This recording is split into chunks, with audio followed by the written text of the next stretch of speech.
igav just Hispaanias ei hakka.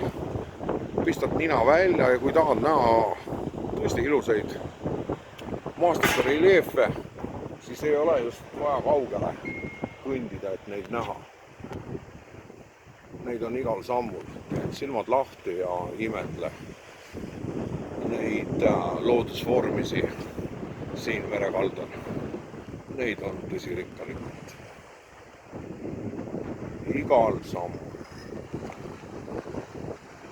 Siin on värske varing, sõna otseses mõttes hinnanguliselt võib-olla ainult mingisugune paar nädalat või kuu aega. See on täiesti värske.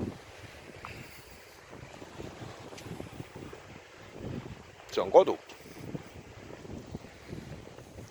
See ei ole küll isamaa, aga see on tänase päeva seisuga kodu.